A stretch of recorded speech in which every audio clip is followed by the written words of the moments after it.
In the Bit of AI show, we talk with people from all over the world about what they are doing in their daily life in AI. And today, we have a panel with like 3 awesome people that just gave a talk here during a Bit of AI live session. So we have Richard, Terry, and Gary here. So let's do a quick round of introductions. Let's start with Richard. Hi, I'm Richard Campbell. I'm host of .NET Rocks and Run As Radio. I've been writing software since 1977, although I was young then. I'm not so young now. And I get to travel over the world talking about technology, and AI is one of them. Thank you. Hi, I'm Gabby. I am a principal data scientist at Advancing Analytics. Really passionate about anything data science and machine learning related. And yeah, that's me. Welcome. Hi, I'm Terry. I run a data and AI company in the UK, and I'm also a Microsoft MVP for AI. Also, I'm very good at moving microphones. So thank you so much, everyone, for joining us. And you did some awesome talks, all kind of different topics and subjects. But let's start to get to know you a little bit better before we dive into some other questions. Richard. Yes. Yes. So we have something called the lightning round, which Amy and I did like kind of always after the show. Mm-hmm. But someone told me it would have been better to move it in front of the show to grab everyone's attention. So that's what we're going to do. Okay. So the first question always is, what was your first computer? My father is an electrical engineer who built cash registers. For my first computer was an S100 bus machine built as a cash register running an 8800 processor. I don't even remember that one. It's like 1975, man. Is that the one that had like 3 error messages? No, that's 1977. That's a new machine. The first PC I had in my house was a TRS-80 Model 1. And that had 4K RAM and a version of BASIC that wasn't made by Microsoft. It was a tiny BASIC. And it had 3 error messages. What, how, and sorry. Awesome. Next question. What was the last program language you used? God, I hate that it's Python, but it is. It's even Python. Yeah, it was Python for me too, because I was doing some data work, and it's the easiest way to pull a bunch of stuff together. And so, yeah, I wrote a little Python off to consolidate from 2 data sources and push it over to a model. Yeah, really Python is taking over the world. Yeah, It's I mean, if you'd asked me everywhere like a couple of days earlier, I was doing some C#, but nope, if it's the last one, it's Python. So did any one of you try like the Python thing in the browser yet? Not yet. I've tried Python in lots of different places. maybe not in the browser. I've got a different one. My last programming language that I used was not Python. Wow. I know. Yesterday, like a true data scientist, I wrote DAX in Power BI. Because that's where all good data science nowadays is made in Power BI. So what did it do? I have no idea. I don't know how DAX works. So it just looked pretty. Exactly. It worked. I don't know. It's the most basic of measures. I have no idea how to use DAX. Oh, amazing. So next question. Let's move it to Terry. Yes, you're holding a microphone already. I'm here. So that makes it easy. What was the last thing you learned new?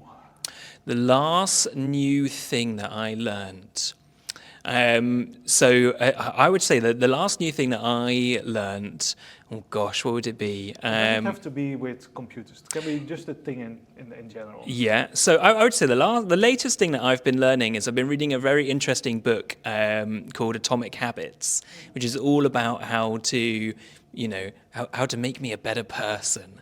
And so very much like machine learning, right, incremental changes to do things. I'm apparently making small incremental changes to solidify new habits. And I think that's a really interesting thing but it's a very interesting thing when I look back at small things that I've always done, and I think with everybody here and everyone watching, like you've made small habits to further always improve yourselves from an educational perspective by coming here. And when you read things like that, it's like, oh, great, and it highlights some of the good things, and then it highlights all the really bad things that you do and how easy it is you slip into bad habits. And so that's certainly something that I've learned recently. Okay, now I'm interested in like which incremental thing you have done last. I think so. So for me, it's about I've made so many bad ones today already. It's about all the healthy choices that you're meant to make, right? And all these small things, so you don't do a negative behavior, but you think about the positive behavior. And so I'm always trying to think about the positive behavior. So I only had 2 slices of pizza, and not a whole pizza. A good start. Exactly. Small changes, 1% every day, right? Oh, perfect. Okay, next question. Yes. So you have seen like a lot of projects in AI. Yep. Probably you have seen a lot of data. You have made a lot of things, models, things that automate. Yeah. So what was the most awful thing you ever had to make? You were like, I shouldn't have made that. I don't know how to answer that question because I've always had a choice whether I wanted to get involved in something that I felt comfortable with, or if I was not comfortable with. So I've not been involved in making anything awful. I've always enjoyed what I was doing. Okay, what have you seen? What have you passed off? That was like, oh, I can't touch my fingers on that. I think I was asked, and not with advancing analytics, but my previous job, whether I wanted to get involved in defense-related projects, which I didn't really want to get involved. So I said, no, I'm not really interested. I'm not the person for it. Okay, that's a good one. Yeah, I can imagine that. Was it okay? It was fun. I think they gave us a choice. If we didn't feel comfortable in creating automated missiles or architecting something that could harm people, then we had a choice at the end of the day. We could say whether we wanted to work in it or not work in it. Excellent. That's nice. That's good. So back to Richard. Yeah. You have been researching AI for, I don't know how long, but definitely for a long time you've been watching it. Mm-hmm. So what was like kind of the weirdest thing you saw someone making? Oh man, people make some weird stuff, right? Like no two ways about that. A lot of sewage flow monitoring. Like, listen, you just take for granted that when you press that lever on that toilet, stuff goes away. There's a lot of thinking involved in all of that. And so, yeah, watching the guys who do the flow models for how do you treat in primary treatment and deal with the chemistry involved in that, depending on what people are putting down the toilet. So I've seen spreadsheets, data they've derived that they can actually show how the chemistry of the cesspools evolve depending on what's on TV.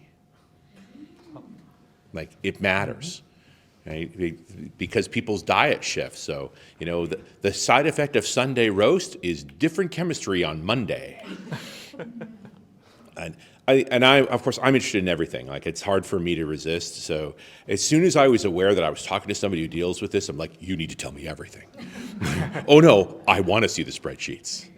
And I'm going to ask about some of these words because they seem organic.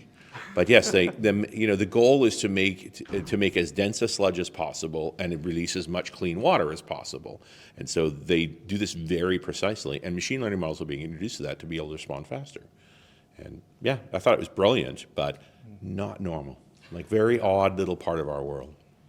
Yeah, I have one presentation, The Age of Applied AI. And I always start with like 3 weird things I've seen, and that is definitely one of it. But what I always show is a AI-infused toilet. So it happens on the edge, not like not like edge analytics. That's the Japanese. They love that, right? That yes. Your toilet's evaluating you because you haven't had enough judgment in your life. Yeah, and you get it on your mobile afterwards. Yeah. But I mean, they argue that they can detect diabetes early, right? Because it shows up in the urine first. And so if you've got the sensors in the toilet, like, you really could save a life. Exactly. You're starting to Yeah. see that with like the Apple Watch warning people of defibrillation and things like that. Like the software's gotten to a point now where the sensors we have can warn us of potential issues. I still don't want an IP address in my toilet, but that's just me. Yeah, nobody should want that. My toilet's offline. No, that's okay. We don't flush today. Yeah. I pee in my toilet. Just don't. 2 minutes for puns. Face the wall. Feel shame. Thank you. Thank you. What? Don't Oh, the camera is off again. Good. So it's overheating after this one. That's fine. But I'll do my same best question parts. for you. I love all of the weird and wonderful AI generated things. So I built a very terrible model once, which generated conference sessions. So we do a lot of this, right? And we go and we talk at events.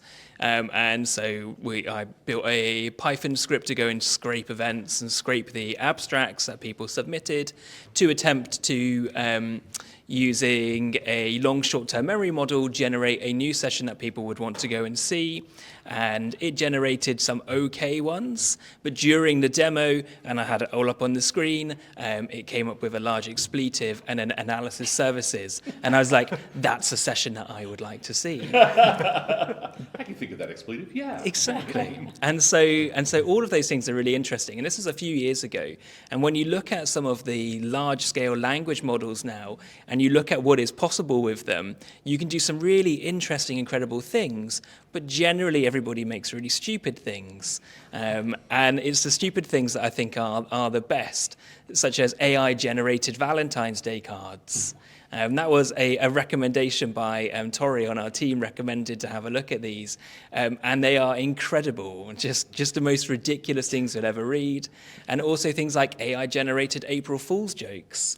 So if you want to, do an April Fool, you can have a look at those. But the best part of all of those is they demonstrate how you go through building your own language model to achieve them. So it's, yes, they're very stupid, but actually this is the practicalities of how you do it. So you can build your own stupid language model. And that stuff's great. Now I know what to do at the weekend. Exactly. Side question. Did you submit any of the abstracts? I was tempted. What you find with naive, like long short-term memory models is generally what they end up doing is just especially if you build this stuff from scratch, right? I think the general thing with any language model now is don't build them from scratch, like use transfer learning. If you build them from scratch, what you find is they overfit massively and they just generate the same things with minor changes. So no, I didn't submit any, as I think I'd just be stealing someone else's plus swear words. I did actually make a mistake when I was doing it. I was running through a demo as well, and I can't remember what that was. It was I took session abstracts, but one of the original demos was the entire works of Nietzsche. And what I'd accidentally done is also left those in. So I took a load of data conference sessions and the entire work of Nietzsche and accidentally trained a model which was half Nietzsche, half session abstracts. And, that's when you start getting some interesting stuff. I can imagine that. Das super SQL Server. Yes. So about learning, because in this kind of field in AI, every day there is something new to play with. And it can keep you busy and don't get any work done. So a question for you. How do you choose what to learn and how? That's a difficult question, yeah. And how do you do that? So I've got a long list of things that I like to learn and like to be better with. So first up, you have a list. I have a list. And every time you write, if you see something new, you put it on the list. Yes. The other tactic that I have, which is I probably wouldn't recommend it, is I join every Kaggle competition.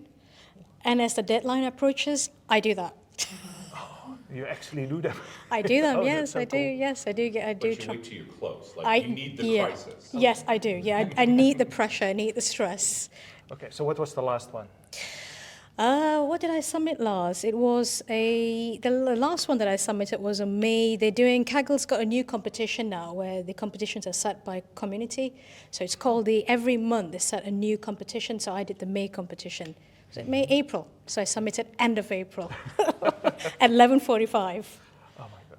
So yeah, that's what I did. And I can't remember what it was. I do this every month.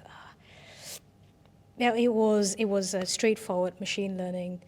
Yes, I know that. Sorry, the last competition was Women in Data Science. It was a Stanford University run for climate change. Oh, So that was an interesting. interesting competition. Excellent. But if you have like new things, so that is one way of learning. Yep. But we were talking earlier about reinforcement learning. Yeah, that's that part is of Kaggle Kags. as well. So Yeah. there's a Oh. competition on reinforcement then- learning. So, and I really want to learn reinforcement learning. And then Hugging Face sent me, coincidentally, a kind of schedule to learn about reinforcement learning, and I thought that will tie in really well. That's good. So what is your preferred way of learning? Is that like buying a book in the or not, probably not from the library, that's mostly older, but order it from somewhere, or watching videos, or There's loads of resources nowadays online, isn't there? There's loads of YouTube channels, there's loads of blogs. So it's a bit of a mixture, really. I tend to use them all, and it depends what I'm doing. So if I'm doing a competition, then I'll tend to look at what resources are out there, whether there's videos to complement it. If it's a really specialized topic, then I'll tend to get a book and just read about it. thank you. Terry, for you the same. How do I learn? I would love to say that I'm a really methodical learner like Gavi is, and I make lists. And I definitely not. I am definitely a good learner under a crisis. I would say like a lot of the stuff that I look at predominantly is about how to help people deploy things better. So I always focus more on the MLOps side rather than the machine learning side, and I leave that to smart people. And so from an MLOps perspective, I'm always kind of interested in, well, what are the current limitations and what's happening that will solve that? And so for me, that's a bit of, well, what's happening in terms of like the vendor space? What are Microsoft doing? What are other vendors doing? What interesting things? And that might be by attending their events. But the other aspect as well is more and more you see MLOps and kind of how to deploy sessions appearing at some of the larger machine learning conferences, such as NeurIPS and iClear and some of the other ones. So actually looking at the papers that people are writing as well is another way to definitely confuse yourself, but get a good understanding of what other people in academia are also thinking. And I always think that, a combination of the two certainly helps. Oh, yeah. Confuse you, certainly. And kind of try it out for yourself. And Yeah, absolutely right. Try this stuff up, try it out, spin something up. And I always have the same example that I use for everything. So I'll take it and I'll try and deploy it in different ways, be that in a container, in Kubernetes, and something else. So I know at least I've got a constant that I can always evaluate different things with. cool. And what was kind of the last thing you learned in that space? The last thing I learned, so I am always kind of continuing to look at kind of ways that you can apply things like fast API for machine learning.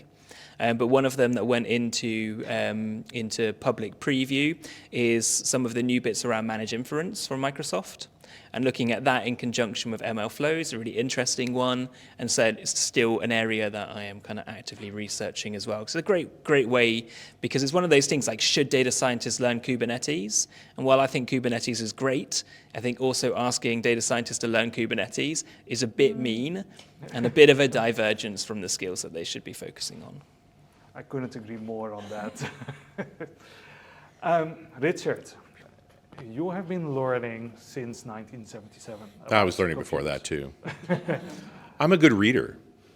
I read fast. I live off of my Kindle. If you tell me about a book, I will inevitably buy it.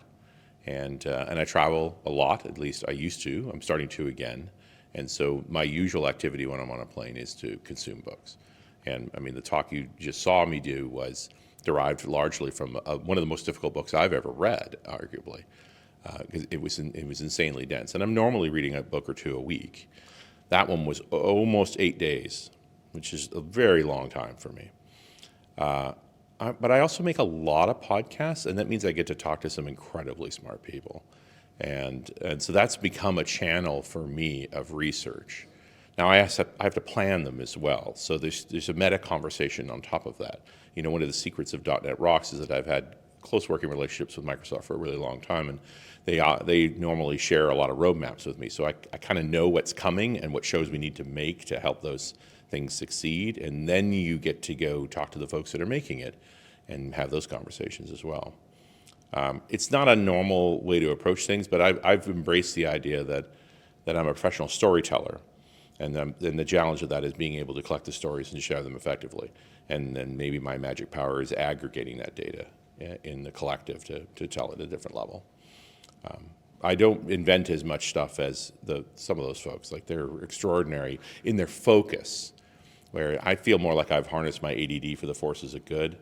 Like, I like a lot of different things. I spent all day with Ryan talking about sewage and had a great time doing it and can tell you about it, but you didn't research it further after that. You move on to the next thing. Like, at some point it's just, oh, shiny, and off you go. Exactly. So it's very interesting that you say, like, by forcing yourself to kind of do those podcasts, you meet other people, you kind of have to dive into those topics. Same as with you with Kaggle competitions, so you have like this driver. So Terry, I don't dare to ask, but is your podcast still alive? Yes and no.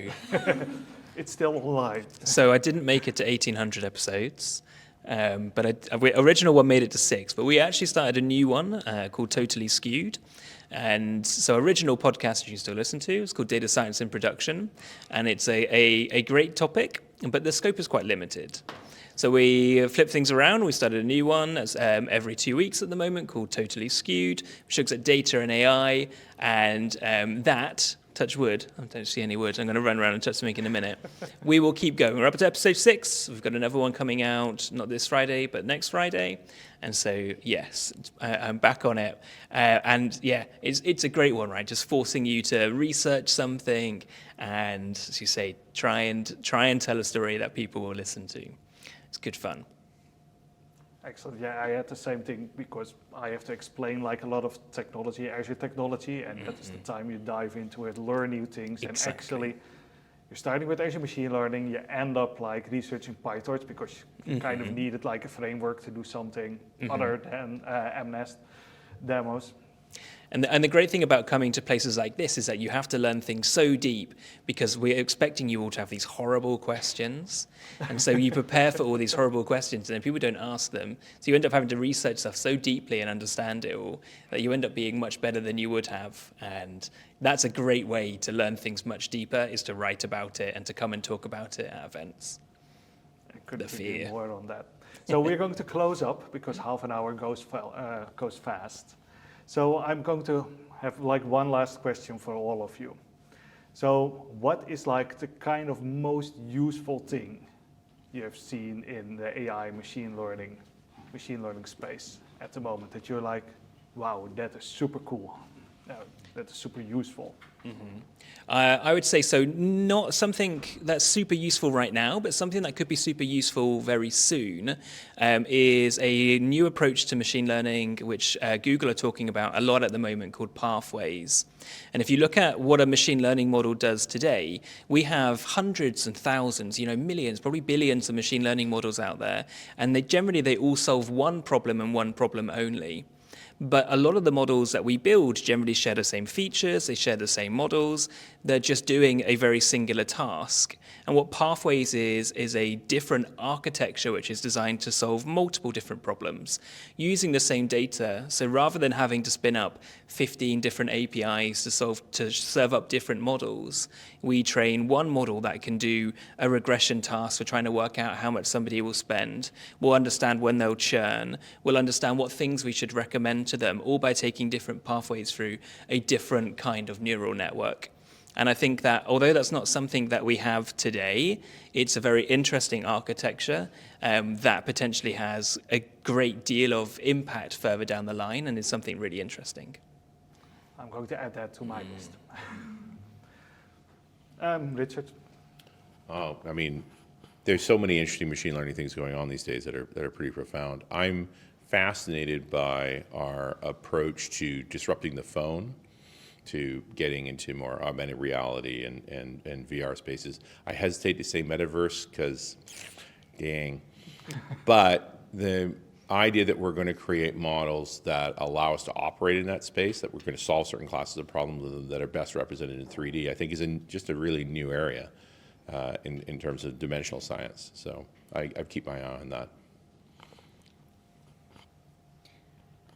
think for me it is Hugging Face actually, how they are making it all, Transformers so accessible to everyone really. It's so simple for us now just to grab a Hugging Face Transformer and do wonders with it. So for me, I'm fascinated with that. Perfect. Yes, I still have to add that to my list also. So I have a big list of what I'm going to learn up next. And I hope you also there on the stream you have some new ideas about what to learn next. So I want to thank you all for joining me today. Thank you for having me. And thank you for being live in London. It's been really cool to not have like the kind of Muppet Show kind of conversation with people again. So thank you. Thanks everyone for watching, and I hope you all have a great day.